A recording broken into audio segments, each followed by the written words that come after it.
Salut tout le monde, j'espère qu'aujourd'hui ça peut aller. Il y a quelque chose qui est un frein pour un couple dans sa tentative de renouer. C'est une fameuse phrase que la personne trompée se dit souvent et qu'elle dit souvent à son partenaire. Elle n'arrête pas de se répéter « tu as voulu me tromper » et même en coaching avec moi, j'ai souvent des clientes ou des clients qui me disent « oui, elle a voulu me tromper pendant tous ces mois-là ». Il faut vraiment faire attention quand vous dites cela. Pourquoi ?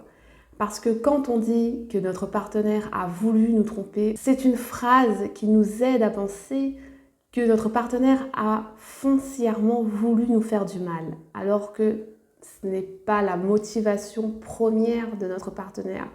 Quand votre partenaire vous trompe, ce n'est pas en pensant qu'il veut vous faire du mal, ce n'est pas sa motivation.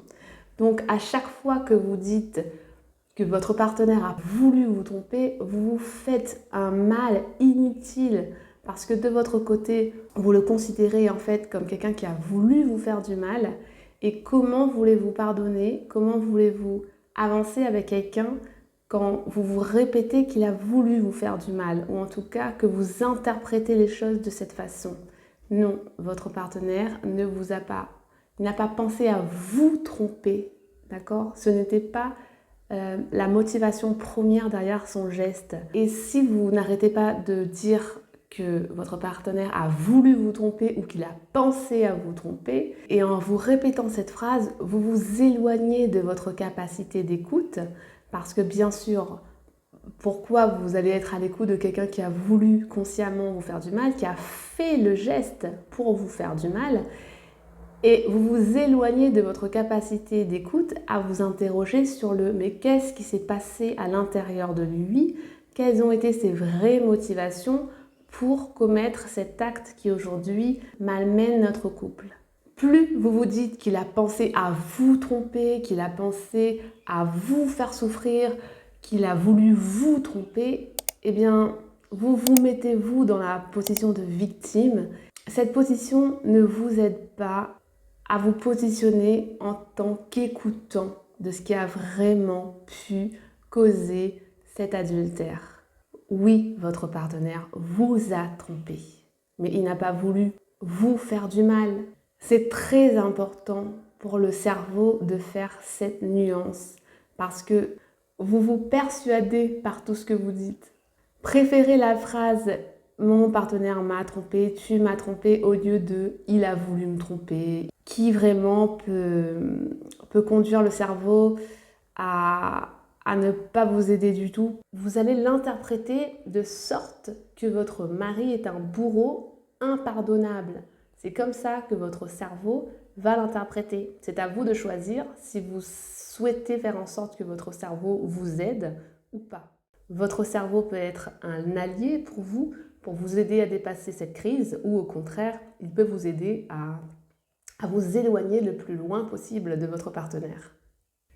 Les motivations de la personne qui vous aime depuis des années, qui a bâti des années avec vous, qui a construit des choses pendant des années avec vous, ce n'était pas de vous faire du mal. Quand une personne un jour trompe son partenaire, ce n'est pas pour lui faire du mal. Il faut à tout prix que vous cessiez d'entretenir ce genre de phrases qui vous persuadent de cela.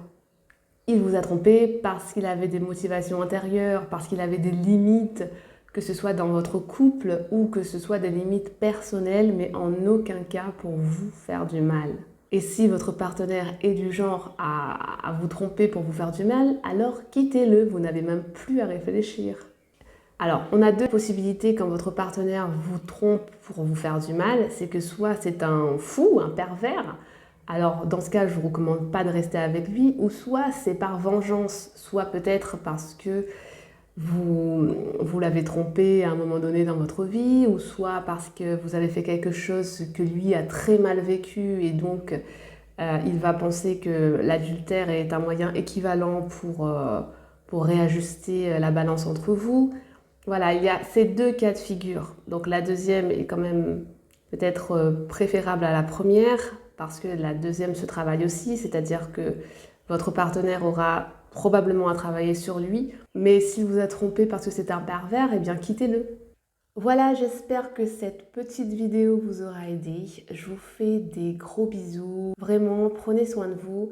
Je vous invite à télécharger mon guide qui s'appelle « Comment prendre rapidement une décision éclairée concernant l'adultère ». Je mets le lien dans la description de cette vidéo.